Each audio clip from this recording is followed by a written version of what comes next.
Thank you so much for being here. Really appreciate it. We've had a really great series, and as I mentioned the first time, for some of you who have been here, I really believe it was the inspiration of the Holy Spirit. Charlie Hoffman, who was our speaker on Tuesday evening, called me to say, are we still doing our Respect Life series? And I said, oh my God, it's October. And after panicking, I made some calls, and within one day, all the speakers lined up, which is incredible. So, and further realizations confirmed that the Holy Spirit was very much involved. The inspiration for the title about God's mercy coincided with Monday's feast day with John Paul II, a missionary of divine mercy. And the reading on Sunday reflected an Old Testament reading. Also, these were shared by Charlie in some of his writings, and they referred to the suffering servant, which was also on the flyer, just coincidentally, but anyway, that was the Holy Spirit. So let's start with prayer to Our Lady to be with us. Let's say the Hail Mary, and in the Father, and the Son, and the Holy Spirit. Amen. Hail Mary, full of grace, the Lord is with thee. Blessed art thou among women, and blessed is the fruit of thy womb, Jesus. Holy Mary, Mother of God, pray for us sinners, now and at the hour of our death. Amen. I want to thank you for being here, but also want to make a special thanks to the Respect Life Ministry for supporting this series. I also want to thank Patrick and his dad, Matt, who helped set up things up. I'm going to help with the cleanup too. Also the incredible poster, which is his original. You may see it someplace else in the future, I don't know. We'll see. Also want to make a shout out for Word of Mouth Catering, which they provided the food in the back for us. And the cookies were provided by Matt, though. Patrick, sorry. I'll take credit. Please finish the food in the back after the talk. So tonight's speaker is Therese Hesseler. She's the Associate Director of Respect for Life, Maryland Catholic Conference. Her title tonight, the title of her talk tonight is Mercy in Action, Living the Gospel of Life. Therese is a lifelong resident of Maryland. She earned a Bachelor's of Science degree in Mass Communication from Towson University. And through both her personal faith story and advocacy experience, she brings extensive experience working with media, legislators, and the public to develop awareness of life issues. While she previously owned her own communications agency, she felt called to a vocation of serving God by being a voice for the unborn, the medically dependent, persons with disabilities, and the elderly. In addition to working for the Maryland Catholic Conference Respect for Life office, she continues to support Maryland Right to Life. She also volunteers with Project Rachel and Rachel's Vineyard, the Archdiocese of Baltimore's post-abortive healing ministry. In addition, Therese serves on the board and steering committee for the Maryland March for Life and has done interviews with EWTN and the Catholic Review on life issues. Please welcome Therese Hesseler.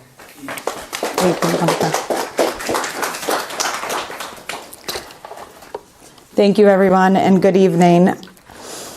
For most women, the decision to have an abortion is agonizing. The choice is marked by confusion, racked by despair, plagued by helplessness, and crippled by anxiety. How do we care for such women that have made such a choice? St. Pope John Paul II, in his encyclical, The Gospel of Life, addresses women who have had abortions. The Church is aware of the many factors which may have influenced your decision, and she does not doubt, in many cases, it was a painful and even shattering decision, the Pope writes. And he is right. Albeit a horrible act, the decision to have or not have an abortion is not as easy as it seems. But what should be easy and what we must do as individuals and a community is that we must meet each woman and man, regardless of where they are in their journey, with mercy. When you search the word mercy on Google, there are several different definitions. But in relation to the way that we are called to live as Catholics, I found the one from Merriam-Webster most fitting. Mercy is a blessing that is an act of divine favor or compassion. The example used, "May God have mercy on us," is help to further define the word. I'd like to think that if we could just remember that we are all sinners and that God has shown mercy to each one of us, what we are called to do would be much easier, but it is not. Even Jesus struggled with persecution, with doubt, and eventually death as he refused to stop extending God's love, grace, and mercy to everyone around him. He lived the gospel in order to show us how we should live, and his ultimate sacrifice allowed us to live. This is exactly how we are called to live the gospel of life. This act of mercy can save several lives: the physical life of the child and the spiritual life of the mother and the father. As Jesus tells us in Luke 6:36, "Be merciful, just as your Father is merciful." It's not always easy to be compassionate to those that make different choices from the ones that we'd make, especially those choices that differ from our core beliefs, like the choice to have an abortion. The history of abortion in the United States is far more complicated than most people imagine. It has been an issue of varying contention for more than 200 years. Nevertheless, abortion has never enjoyed such universal protection under the law as it has since 1973. But before we can make a change, we must truly understand how abortion has morphed into something that is considered a woman's right and an issue that divides, one that makes friends, families, and party lines choose a side, pro-life or pro-choice, life or death. It would be almost impossible to show mercy otherwise. Abortion has become entrenched in American life. From women's marches to protests outside of the United States Supreme Court, supporters of the pro-choice movement emphasize their cause is women's choice, and that women should have control over their reproductive lives as a legal fact and fundamental right, and that abortion should be available to all women, claiming it is a necessary part of women's health care, often insisting that no one is actually pro-abortion. Rather, we're told they're pro-choice. Favoring abortion rights isn't about liking abortion. So how do we practice being merciful if this is the world we live in? It would be a mistake to believe that the pro-choice movement is truly about choice as such. Consider, for example, the dismissive attitude of pro-choice people towards those who choose to be pro-life. You must be anti-women's rights if you're pro-life. All you care about is the baby. We've all heard these time and time again. But what about those women and men that have had to make the personal choice of choosing life or choosing to have an abortion? A recent study published in the Journal of American Physicians and Surgeons shines a light on this under-researched and under-discussed aspect of the abortion debate. The survey compiles the responses of nearly 1,000 women, all of whom received at least one abortion and later sought care as the result of emotional distress stemming from the event. And what the study uncovered is shocking. Nearly 75% of the women surveyed said that their decision to abort was subject to at least subtle pressure from others. Even more distressing, more than 58% of the women reported aborting their baby to make others happy. And almost 30% said they aborted out of fear of losing their partner if they did not. What choice is that, really? According to the pro-choice movement, Abortion is supposedly an essential component of women having the power to freely choose their future in the absence of coercion. These disturbingly high figures tell a different, very concerning story. And in a 2005 study by the Guttmacher Institute, they cited that 90% of women list multiple reasons for having an abortion. And besides noting the subtle pressure to abort from others, women shared that their main reasons for having an abortion being the fear that a child would interfere with their education, their job, their income, or their relationship. Only 12% of women say possible problems with their health were the reason they had an abortion, and 1% gave the reason of rape. None of these reasons sound like a choice to me. These outside factors that lead to abortion create a deep rift within the women and men's hearts and souls that have them, leading to resentment, brokenness, loss of faith, anger, coping methods like drug and alcohol abuse, and even additional abortions. And once the hurt and realization takes a full hold of these men and women, we must be ready to show them God's healing grace, love, and mercy. And while the majority of these outside factors cited may sound trivial, I can assure you that having an abortion due to the fear of losing your education, your job, your income, or your relationship because of becoming pregnant is not a choice at all. At 29 years old, I was vice president of one of the largest advertising agencies on the East Coast. And by age 30, I had decided to venture out on my own and work for myself. I had also ventured out on my own in another sense. 3 months prior to starting my own business, and after several years of emotional abuse and no resolve, I left my marriage. I was truly on my own in every sense. But I had my career, and I loved what I did.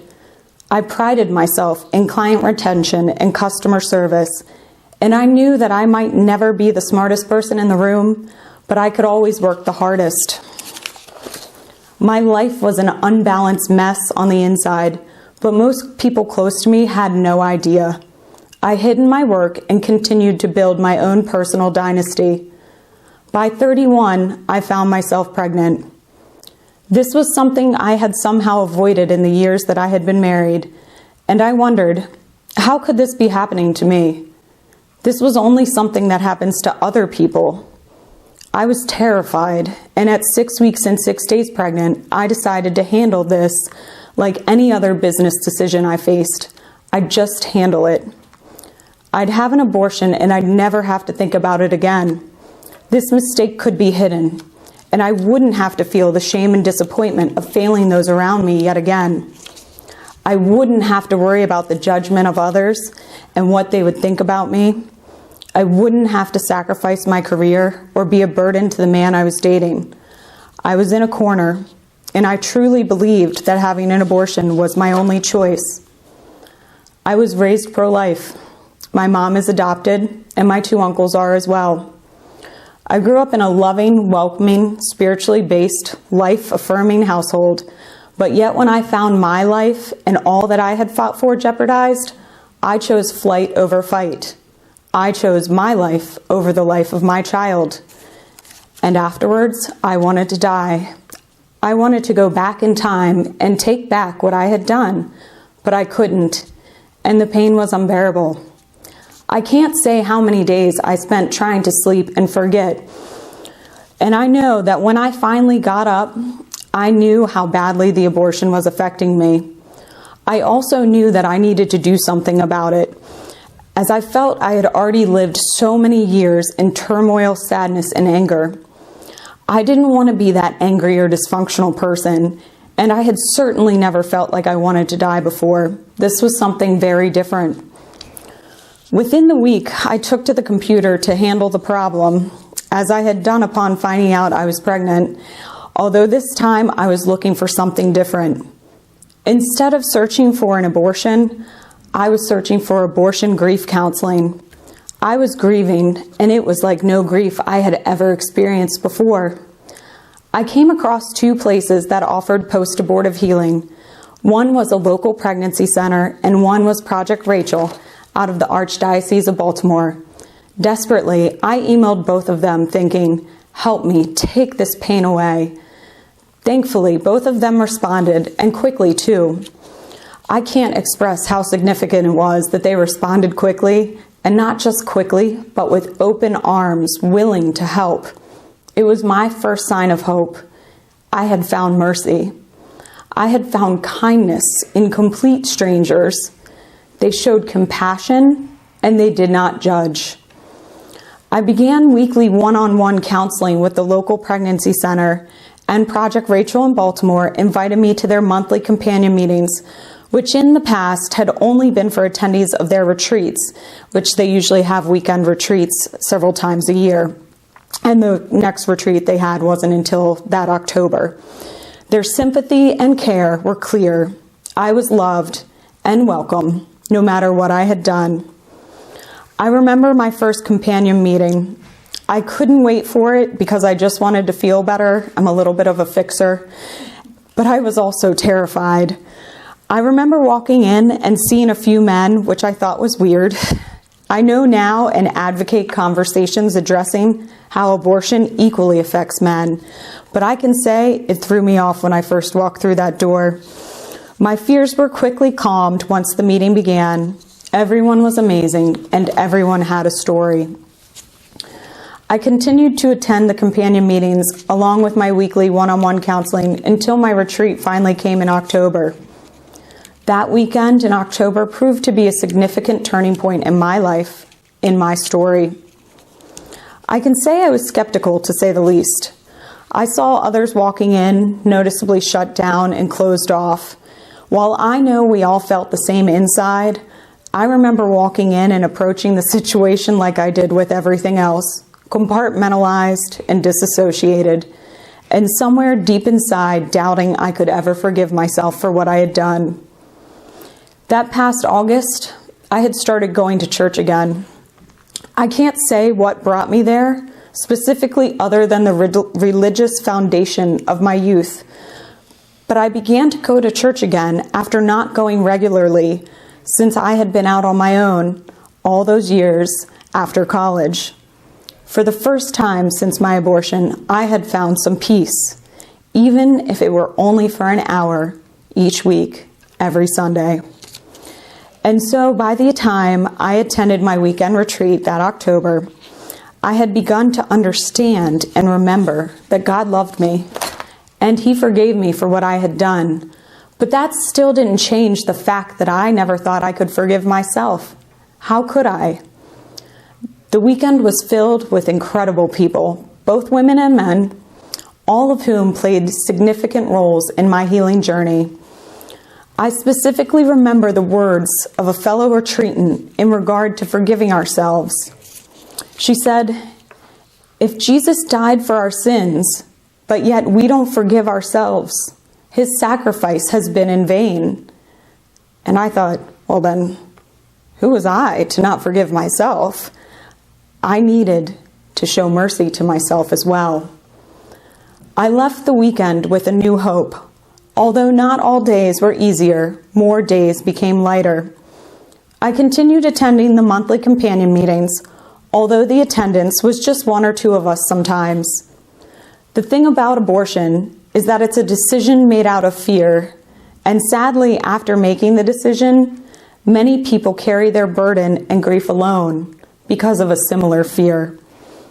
I feel blessed that I was able to come and know God's healing, His mercy, and His forgiveness. And I came to know that because I was accepted and shown His love by complete strangers when I needed it the most, including those within Project Rachel, many of whom are like family now. In the 3+ years that followed, I've been humbled to continue my healing journey. I've now been a volunteer within Project Rachel for over 2 years, working on our retreat team and ministry outreach.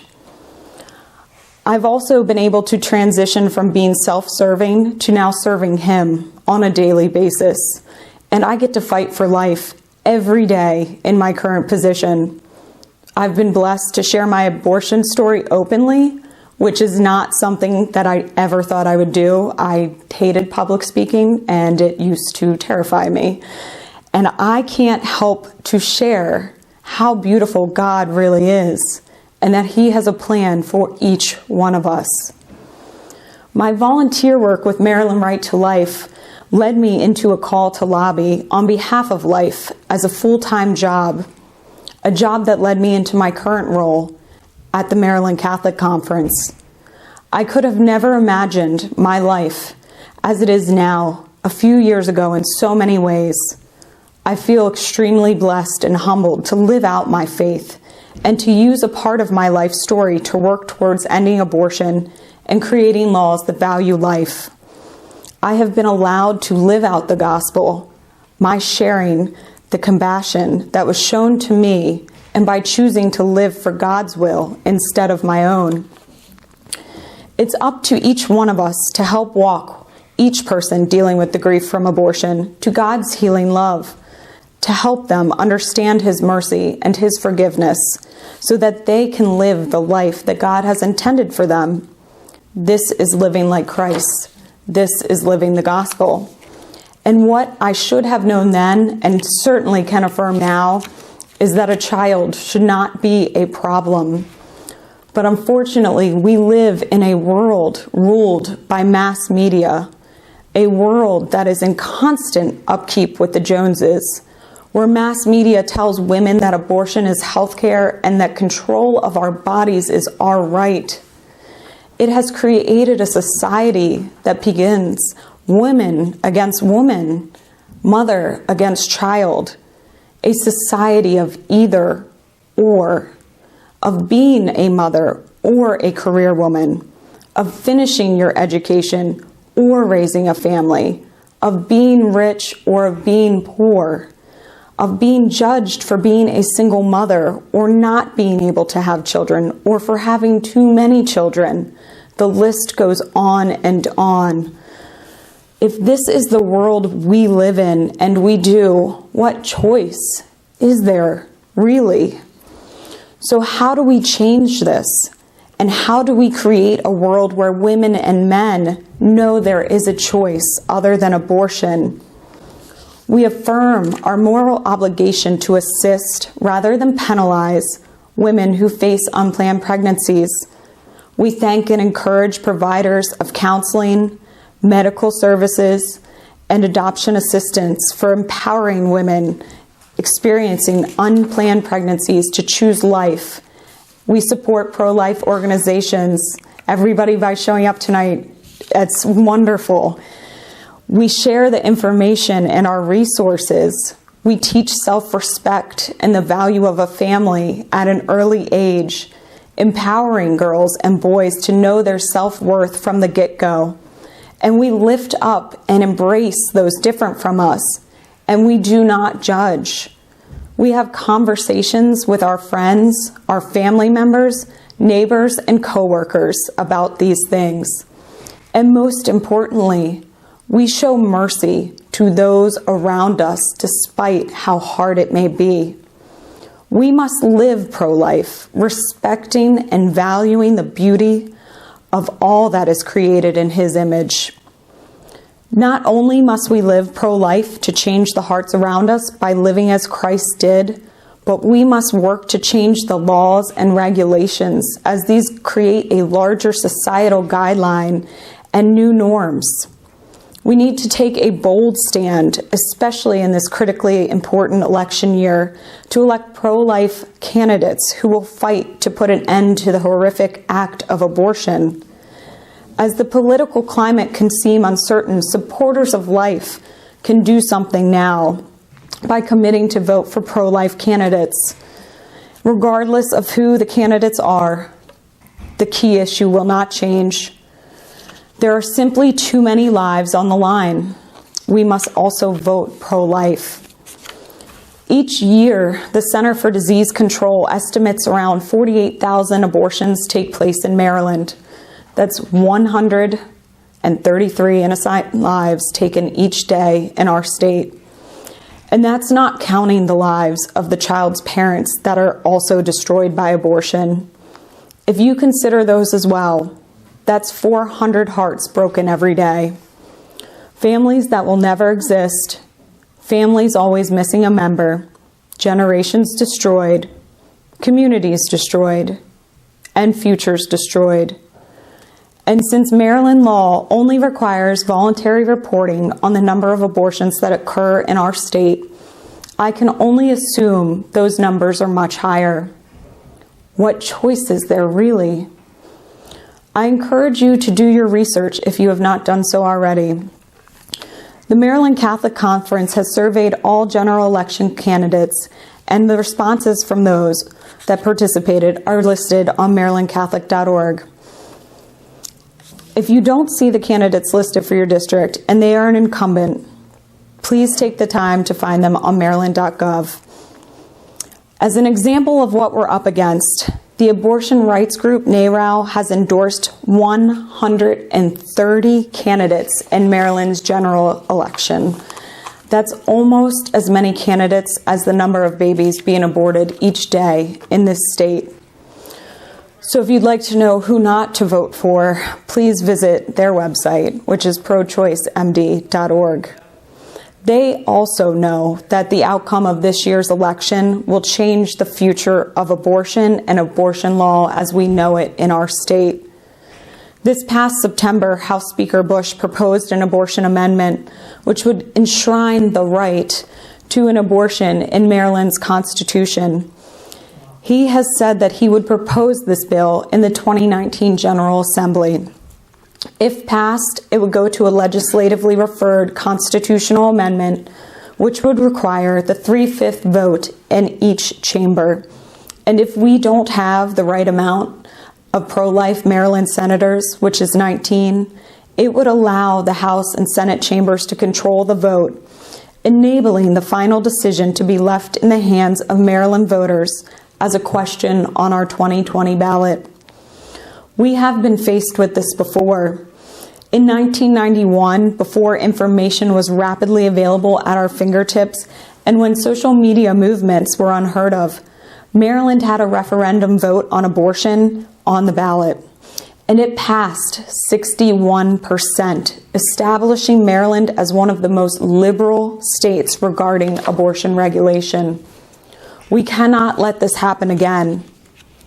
So what choice is there really? In addition to controlling the Senate, we also need as many pro-life legislators in the Maryland House to circumvent pro-death bills, as well as to help propose and support pro-life legislation. Physician-assisted suicide pro-death bill is anticipated to be introduced yet again this session. This bill allows individuals to play God and further undermines the intrinsic value of life. If passed, this not only creates a huge threat to our elderly and to persons with disabilities, it would legalize a means of dying that is done by a way of consuming a prescription of 100 barbiturates. This bill contains no safeguards to prevent these dangerous pills from ending up in the hands of children or prescription drug dealers, threatening to worsen Maryland's already dire opioid epidemic, our already dire death-embracing culture. So what choice do we have, really? Last year, fetal homicide legislation, also known as Lauren Reed's Law, was introduced and will be reintroduced this coming year. If passed, this would expand protection for unborn children that are killed as a result of an attack on their mother. Under current law, charges cannot be brought on behalf of the unborn child before fetal viability is determined, typically at 5 months gestation. It is also anticipated that we will have other pieces of pro-life legislation introduced, such as mandatory abortion reporting requirements. We have none right now. 46 other states require abortion reporting and have found effective ways to keep a patient's and physician's personal information confidential. Yet Maryland has not allowed any bill requiring abortion reporting to pass. An expansion of parental consent laws. Maryland current law allows any minor over the age of 14 to get an abortion without any parent or guardian ever knowing. Another bill is a dismemberment abortion ban. This type of abortion is one of the most cruel and inhumane forms of abortion possible. And I won't go into detail, but these abortions typically occur in the second and third trimester. The Pain Capable Unborn Child Protection Act. This piece of legislation proposes to ban abortions at 20 weeks, a time that science and medical professionals have confirmed that children can feel pain. Recent in utero surgeries have further proven this, as doctors provide anesthesia to the tiniest patients in womb for surgeries such as spina bifida, which is usually treated around 20 weeks gestation, so about 4 months. So what choice do we have? Late-term abortions are happening here in Maryland. Under Maryland's current law, it states that abortions are illegal after viability, unless the health of the mother is threatened. But the law contains several loopholes that allow these late-term abortions legally to happen at any time during the 9 months of a woman's pregnancy. There is no definition of viability written into Maryland law. Current law leaves what determines whether a fetus is viable in the hands of the practicing physician. And yes, this practicing physician can be the abortionist who is getting paid to perform the abortion. The law also leaves the definition of the mother's health to be determined by the practicing physician. This can be mental health or physical health.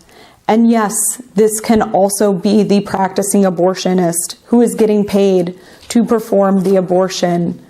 So what choice is there, really? The answer is that there is no choice. We must live pro-life in every single thing we do. We must continue to create a society that embraces life, our differences, our challenges, our struggles, a society that allows for the creation of programs and the resources to support individuals in their time of need. This is living the gospel. Only then do we have a society where no choice is needed or considered. It is not enough to just say that we are pro-life when beating hearts and human lives depend on our actions. We cannot just say we are merciful, we must be merciful. The choice of the future of humanity and the value of life in this state and this country is up to each one of us. So what choice is there really? Our only choice is to live each day as true followers of Christ. We must live the gospel. Thank you, everyone.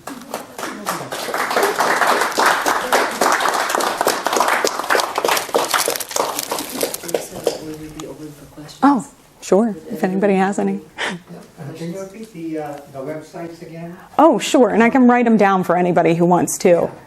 I So, can share them with everybody. yeah, so the website's it's mdcatholic.org, and you'll see election survey right gate results on the top bar, and you can search by your district, and anyone who has responded, their answers will be there. We surveyed them on different life questions. Also, Maryland Right to Life has a list of pro-life endorsed candidates that they also surveyed on 5 different life questions, and their website is mdrtl.org. So marylandrighttolife.org. They just abbreviated it. And then NARAL's pro-choice, if you want to see all the ones that they gave scorecards, is prochoicemd.org. And I'm more than happy to write these down on paper for anybody as well. So. And we have, if you're in either District 14 or 19, which it's probably like, do you know what legislative district you're in? Yeah, I'm going to have to research. Because we do have those surveys here for the candidates. For instance, St. Patrick's here is in District 19. So we have your, Yeah, I saw the it. results for that, so- I don't know if it's a good. yeah, that's okay. There's also a resource on our website you can easily click and find out who you're. You say we. I'm with Oh, yes. Sorry. That's why I looked at Kate. Teresa's calling. My name's Kate Alexander. I'm interim director of communications. So we do have that available too. So it's pretty easy to find who your legislator is. It's right towards the top of the election page. Yeah. You can find your district. Any other questions? Except question, I just want to say something. I was very touched with your sharing. Oh, thank you. It's really very, very touching. Thank you. Yes. What's the difference between Project Rachel and Rachel's Vineyard?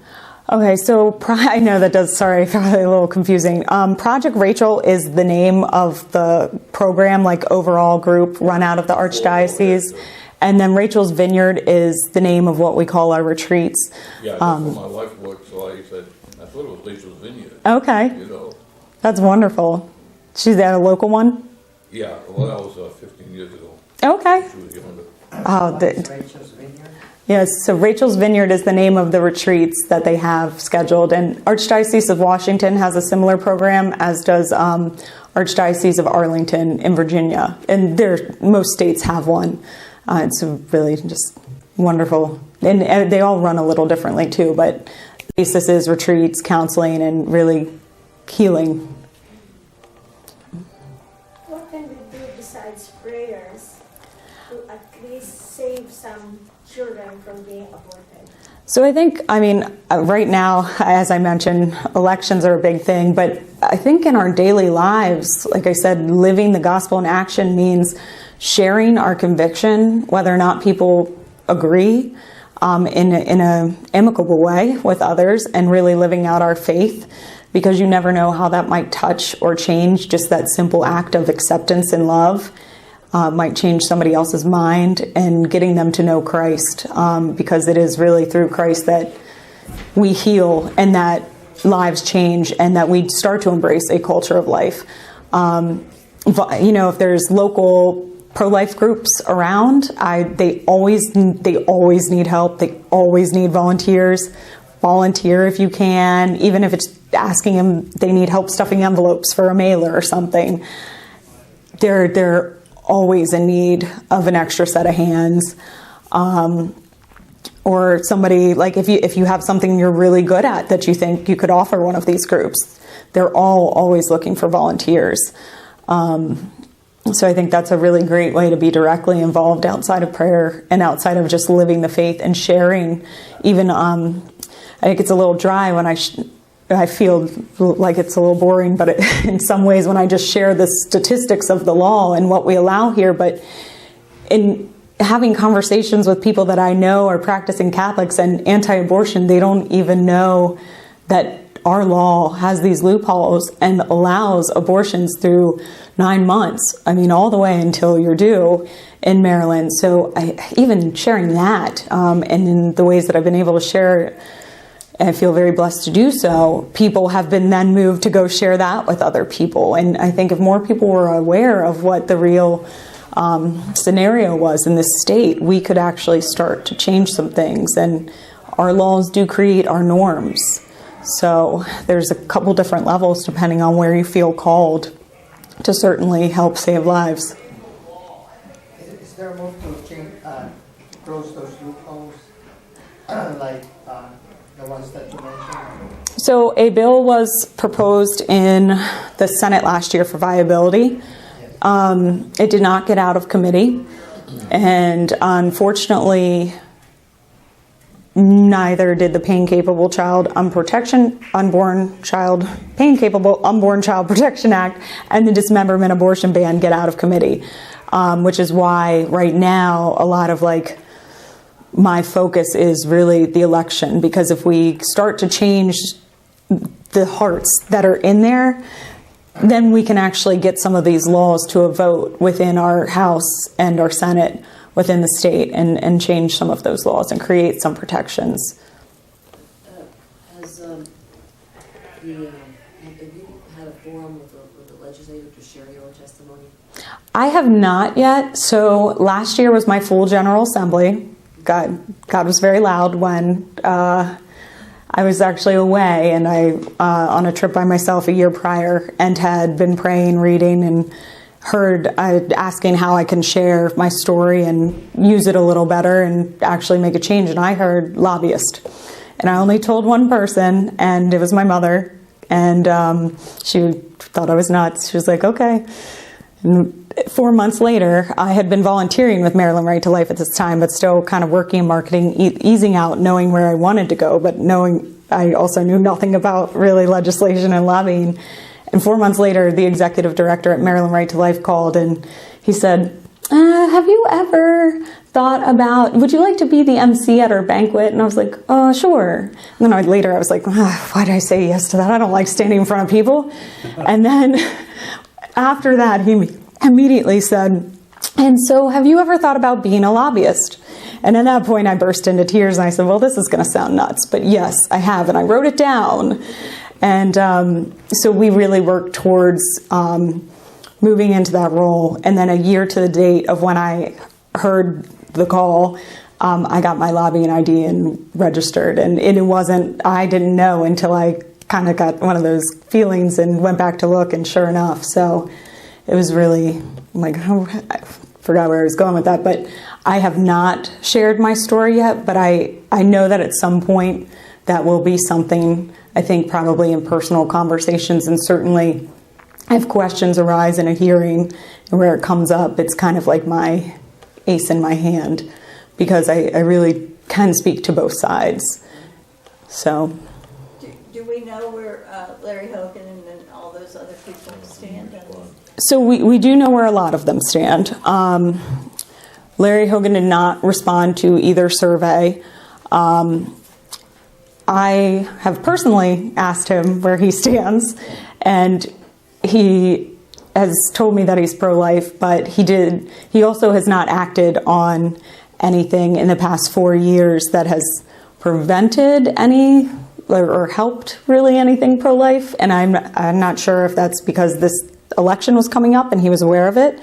And so I'm hoping in the future he will certainly act on behalf of what he told me in defense of life, because his grandfather was very involved in the National Right to Life movement. And I can tell you that NARAL has endorsed Ben Jealous, and we have pretty much endorsements or stances for most of the congressional districts within either survey responses to Maryland Catholic Conference or Maryland Right to Life, and a good chunk of the Senate and the House as well. So, yes. First of all, congratulations, but it just takes a lot of courage to come out. And I think it's interesting from your perspective, but I think it would go a long way when you're talking to people, it did with me, and I'm sure with the audience, to be able to do that transition from the other side. So it's pretty impressive. Are there other, excuse my ignorance, are there other organizations like yours in other states and districts?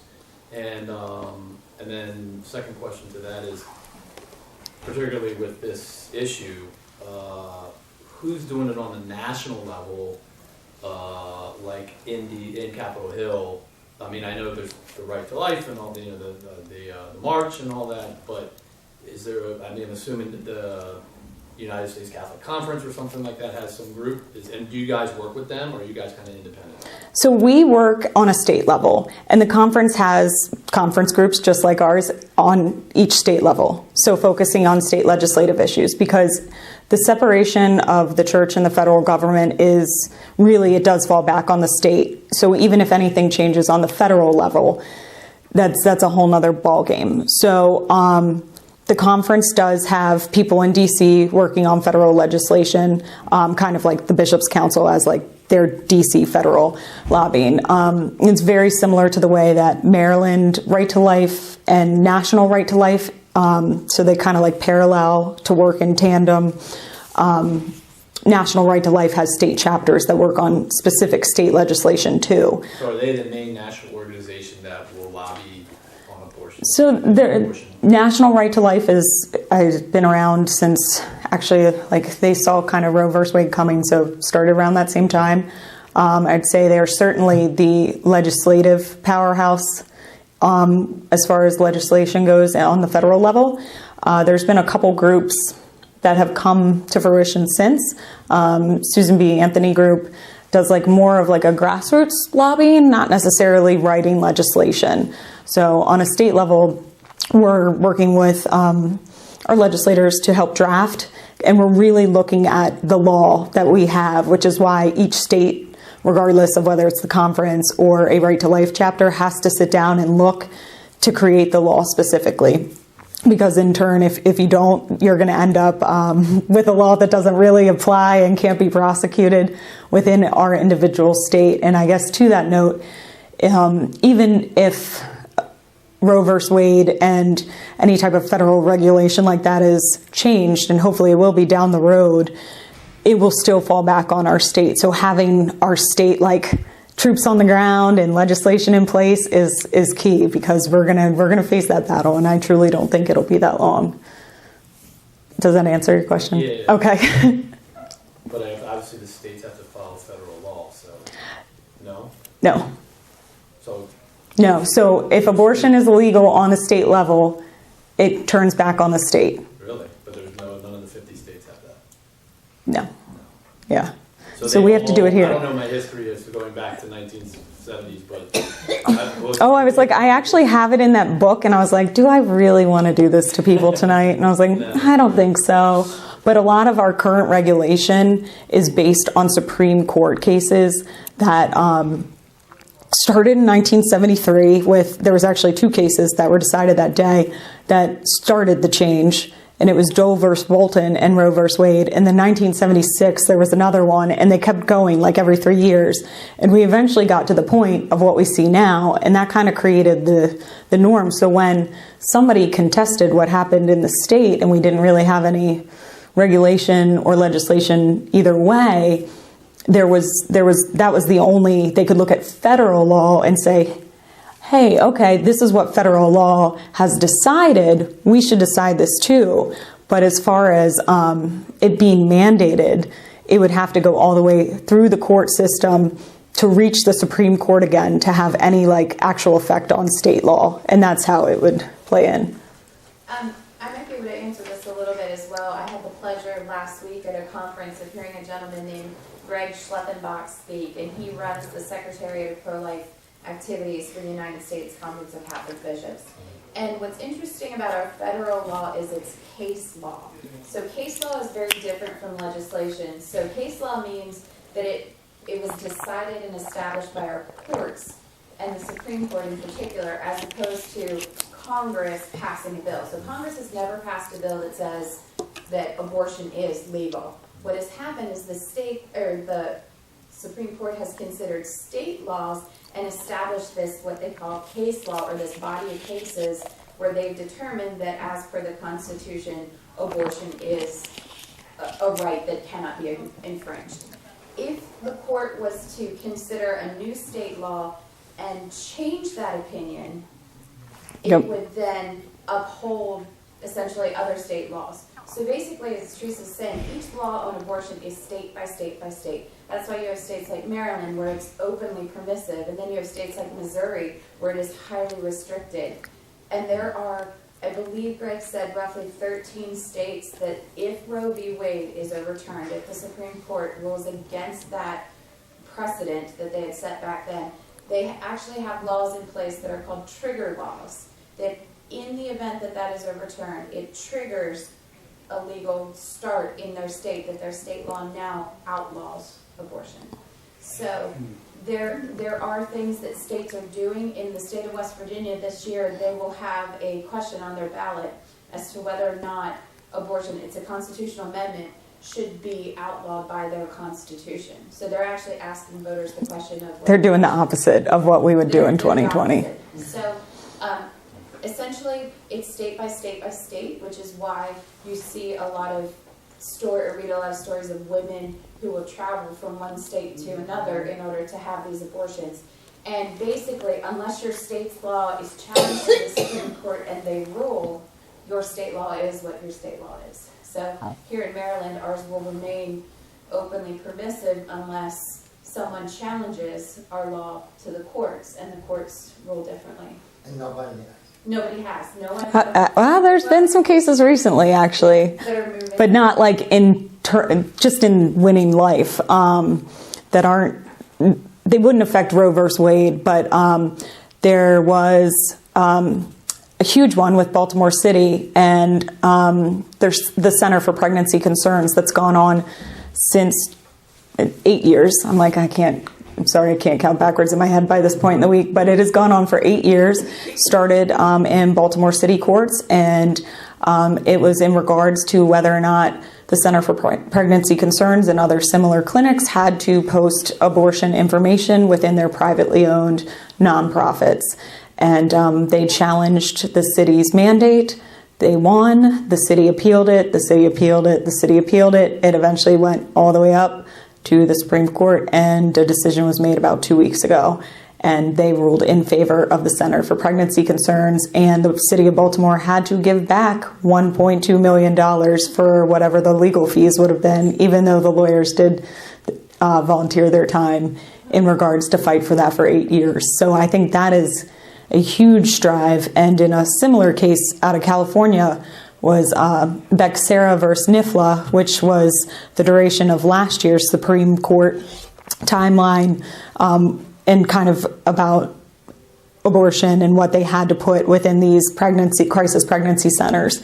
And the crisis pregnancy centers won that case as well. So there's that, I think, is very hopeful. And so now we just need more and more cases like that, and people to stand up and challenge some of these mandates that are being presented by the opposition and take them all the way. So that really is, as to Kate's point, how things begin to change and how that case law changes. Can you repeat what happened in Baltimore? So Baltimore City tried to force the Center for Pregnancy Concerns, which is a group of 5 pregnancy centers, to post abortion information within their pregnancy centers. And Center for Pregnancy Concerns said, we don't have to do that. We are a privately, non-government funded organization, and that is a violation of our First Amendment rights. And so their lawyers fought the city of Baltimore in court, and they won, but then the city of Baltimore continued to appeal the verdict to the point where they actually subpoenaed and went through every file and every email and every financial report. They interviewed clients of the pregnancy centers to ask if they had felt coerced.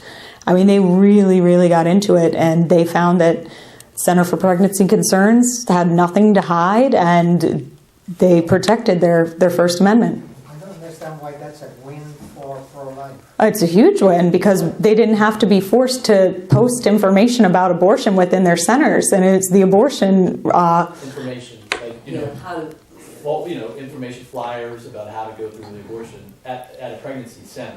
So it's telling them the people that aren't educated about how abortion works, the government was telling them they need to post it and hand out flyers to the patients, the pregnant ladies that are coming in there. Oh, okay.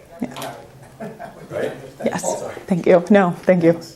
Is there any way we can coerce the politicians that are not wanting to take a position? Is there anything we can do to say, well, we're going to really get a groundswell movement against you if you won't take a stand? Oh, you can call them. We do set emails that really you just have to we send out alerts, and the message is already crafted. We'll send them to our entire list, and then you type in your name and it goes directly to the legislators, so they get flooded. We do postcard drives telling people we don't support or support pieces of legislation. So all of that stuff. I mean, This county's just harder, that's all. this county needs more mercy. We need to keep driving that in. Yeah. Yes. Ultimately, laws reflect the will of the people. The legislators respond to the people. If and when we can convince the people that the preborn infant is fully human and not a subhuman entity, perhaps good things can happen. Certainly. It did happen in the case of slavery. Maybe, and this is where prayer comes in, but also education comes in. A true definition of health would be very helpful. It is not convenience. Right. It is health. It is anatomical normality and physiological normality. And that means you can get pregnant. Right. And so forth. So we can harangue, now a legislator is in a position that he or she can either vote yes or no, or can vote present. It might be helpful if a goodly number of legislators vote present. I disagree with the issue, but I cannot inflict my own feeling. It is going to be a hard fight, and it will not be perfectly solved in the end, but it can be acceptably solved in the end. Yeah, I agree. And education plays a huge role into that. Yes. One way I look at it is God sends you a gift and you kill it. That really is. It is. And that ought to be well known. Well, we have to get people to know God first. Yeah. And that's, in the society that we live in, very, very hard. Mm-hmm. And that's why I mentioned media when I talk, because I can't even imagine, it's bad enough, in my 30s, but as a teenager and what they see these days, having like a screen and device in their hands. And I mean, you just have so much information, and who's to determine what is real and discern through it. And so that's a very scary, dangerous thing. And I see how much money and how much backing that some of these abortion companies have, because it's a financial thing for them, and the financial thing just keeps going in a circle, and it drives them, and that's what we're up against. It really is a very David versus Goliath situation. And so, to fight through that and show people God and get them to come to know Jesus, it really changes hearts, like you said, person by person, educate, and then once you know God's love, it's not even a second thought. So something I want to add, we do have forms to sign up in that network that we run through the Maryland Catholic Conference. So if you are not part of we call it our Catholic Advocacy Network, please sign one of those forms tonight, because that is where we communicate with you and ask you to take action, to write your legislator, to call your legislator, and tell them that you, as a voter in their district, do not support abortion. And it's believe it or not, powerful when the people do speak up. I mean, we may feel like we're a minority, we may feel like nobody's listening, but enough of this is persuasive. Therese touched a little bit on physician-assisted suicide. In 2017, the conference took green postcards to parishes across our state and got people to sign their name and put their address on the back, saying, "Vote no on physician-assisted suicide." We flooded the legislators' offices with hundreds of these green postcards, and the sponsor pulled the bill from consideration and killed it. It is possible. It takes advocacy, and it takes, the work that we're doing here at the conference to really make it happen. So I truly encourage you, if you don't know if you're signed into our network, or if you know you're not, please sign one of those forms tonight and join it. We won't send you a ton of emails. We're not going to spam you. We promise. But we are going to use it to keep you informed of where things like this abortion amendment are and when we need your voice. Also, I'm currently a resident here in Montgomery County, so I feel you all on the issue of how difficult our lawmakers are. But to give you a little piece of hope, if you all remember 2010 when someone named Dutchie Trachtenberg was on our county council, you all remember that name?